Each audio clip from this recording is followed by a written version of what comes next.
assim como você já falou aí, né, no seu comentário, na introdução, uma semana diferente, né, para a arbitragem carioca. É um campeonato que vem com problemas de arbitragem desde o início e que acabou mudando a regra aí no decorrer da competição, né? Me permita um complemento. Vem com problemas de arbitragem não só no quesito reclamação. As atuações dos árbitros estão ruins mesmo, né? Exatamente, especialmente nos jogos do Vasco, que reclamou com razão em 3 jogos, né? No jogo com Boa Vista, o Capasso levou uma cotovelada. Contra o Bangu, a expulsão do Jair foi equivocada e depois teve uma entrada dura no Zé Gabriel, que machucou a canela. E o jogador do Bangu, Valnei, era para ser expulso. E contra o Nova Iguaçu, teve aquela entrada criminosa do Caio Tenório no Rossi, que também era passível para expulsão, e a arbitragem não agiu. Então, a FERJ, para esse clássico, resolveu convidar as equipes para participar da escolha do árbitro. A gente respeita... Já que vocês vetam todo mundo, quem é que vocês aceitam? Me dá um nome aí.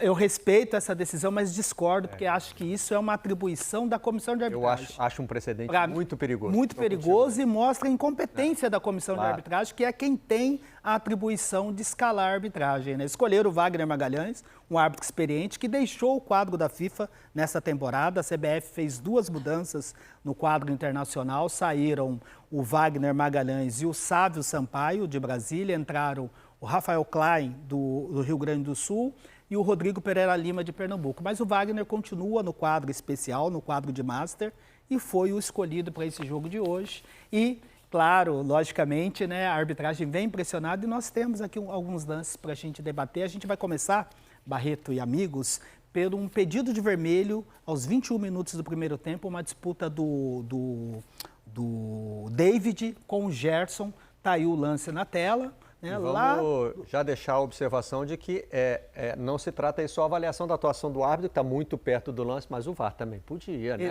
Ao ver esse ângulo, por exemplo. Exatamente, né? O Wagner, ele tinha a visão. Quero chamar a atenção para a movimentação do David. Esse ângulo é bom, o outro é melhor ainda para poder analisar. Esse é o ângulo, olha só. Ele percebe a presença do Gerson e esse não é um movimento só de proteção, não, é uma ação de conduta violenta, porque ele percebe... Antes, né, PC? Parece que isso, tá dando ele aquela ajeitada no braço.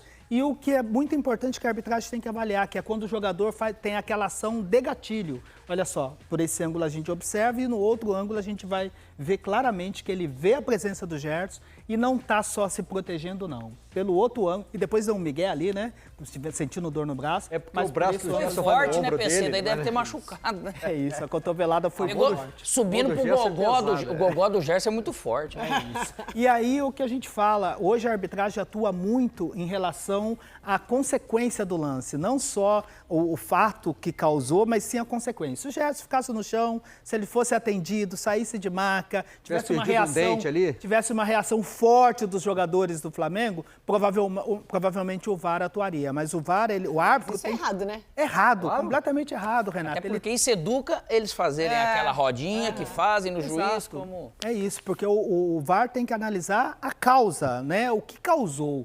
E a ação foi muito forte, sim, teve uma ação de gatilho, ele prepara, ele percebe a presença do Gerson e desfere a cotovelada, lance de conduta violenta, e o David deveria ter sido expulso de campo, apesar do Wagner ter tido ali a apreciação, mas o VAR, com base na imagem, com todos os ângulos disponíveis, deveria ter recomendado a revisão para a expulsão do David, porque ele deu a cotovelada e foi uma conduta violenta.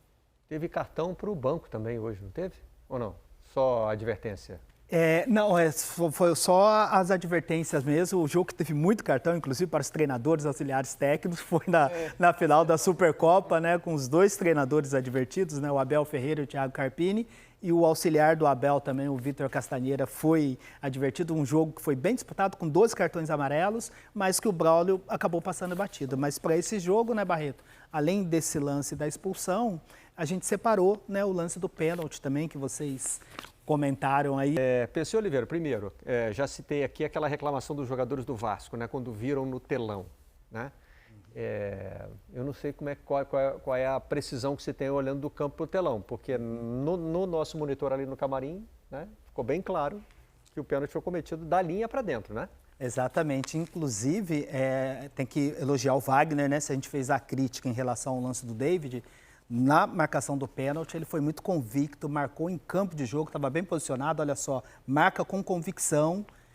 Olha só, até dá aquela abaixada ali na hora de apontar a marca do pênalti, ele não teve dúvida.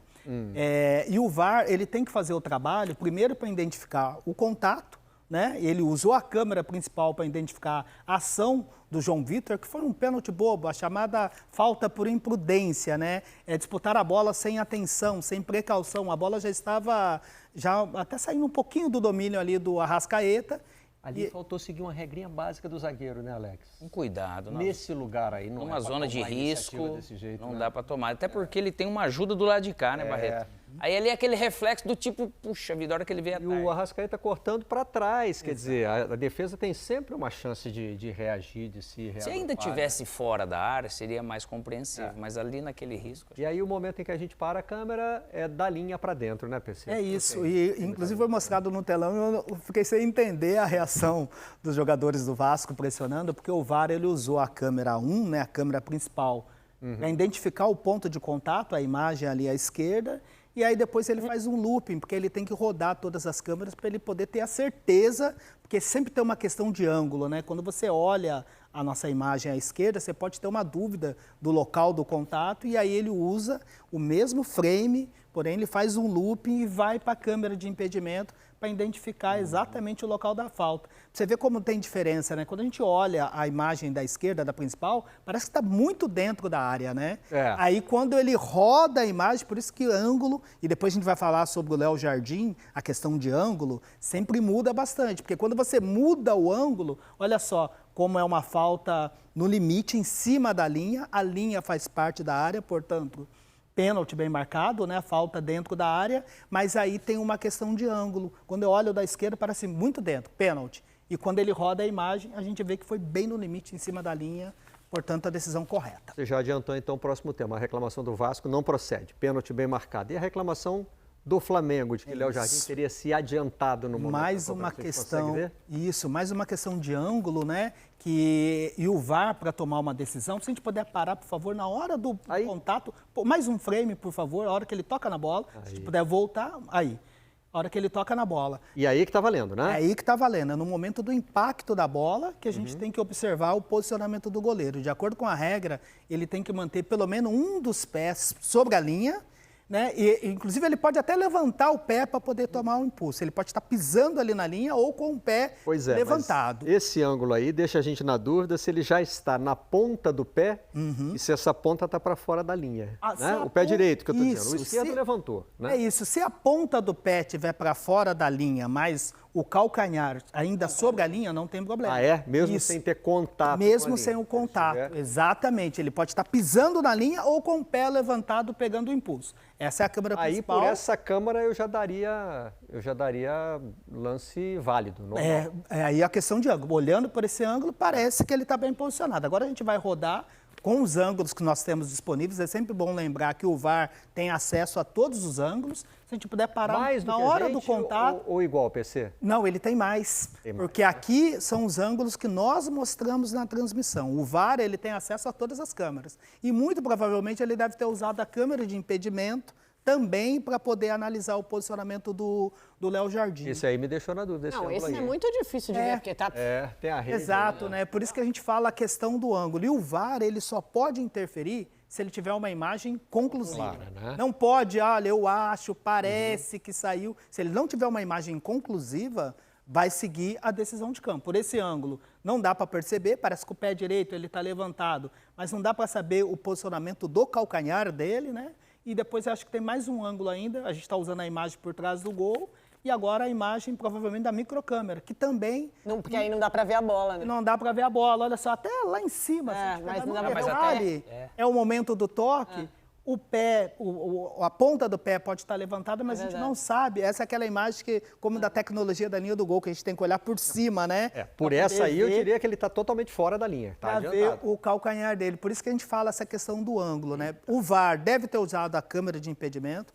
No Campeonato Brasileiro, a CBF ela tem uma câmera exclusiva no ângulo invertido da linha do gol, que é utilizada somente para esse tipo de análise, de posicionamento do goleiro. No Campeonato Carioca não tem essa certeza se eles estão usando ou não, mas o que a gente tem que dizer aqui? Por um ângulo parece que está em cima da linha, por outro a gente não tem certeza. E como é uma questão de ângulo, não tem como a gente cravar, o VAR ele só trabalha com imagem conclusiva. Essa imagem aí não te dá certeza? Essa imagem não me dá certeza porque é uma questão de ângulo. A microcâmera ela está aqui no canto da rede e você vê como ela muda completamente em relação à câmera principal. É de pé totalmente fora da linha. Mas se você olhar por cima, pode ser que o calcanhar esteja no limite da linha, né? Porque deixa se pegar uma imagem Então, das duas, uma. Ou o VAR tinha uma câmera além dessas que a gente mostrou aqui, que mostrou claramente que ele estava com o pé sobre a linha, mesmo que não... E aí, repetindo aquilo que você disse, mesmo que não estivesse tocando, aquele calcanhar ali, se estiver projetado sobre a linha, está valendo. Está valendo, a regra permite. Ou o VAR tinha essa câmera conclusiva, ou com essas imagens que a gente olhou aqui, ele disse, tem que valer a marcação do campo. Aí vale a decisão de campo. Agora, é bom ressaltar que o VAR ele tem sim acesso a outros ângulos, diferentemente desses que nós mostramos na transmissão. Provavelmente deve ter utilizado a câmera de impedimento, que é a câmera lateral, apesar que ela fica posicionada lá no limite da área, né, 16,50, e o ideal mesmo é a câmera da linha do gol num ângulo invertido, que é usado pela CBF, e se a FERJ tiver utilizado, provavelmente o VAR deve ter usado também. E é legal, assim como fizeram no pênalti, por uma questão de transparência, o VAR colocar também lance revisado e mostrar qual foi a imagem que ele chegou à conclusão para poder sustentar a decisão do campo de jogo. Eu, como VAR, pelos ângulos disponíveis, teria respeitado a decisão de campo. Por esses ângulos que nós mostramos, não dá para cravar, eu respeitaria a decisão de campo. Nesse momento, o Bruno Spindel, dirigente do Flamengo, ele acabou de dizer que as imagens foram mostradas para o Flamengo e que ele concorda que não existe nenhuma conclusiva. Isso é perfeito. O Flamengo não está, não é isso? Eu estou recebendo as informações aqui pelo fone, então não quero repassar nada errado. O Flamengo, então, a gente vai ter ele falando daqui a pouquinho, mas só para trazer aqui o conteúdo é isso, né? O Flamengo teve acesso às imagens e aí bate com o que você está falando. Exato. Não tem uma conclusiva. Não tem conclusão, vale a decisão marcação de campo. Vale a decisão de campo.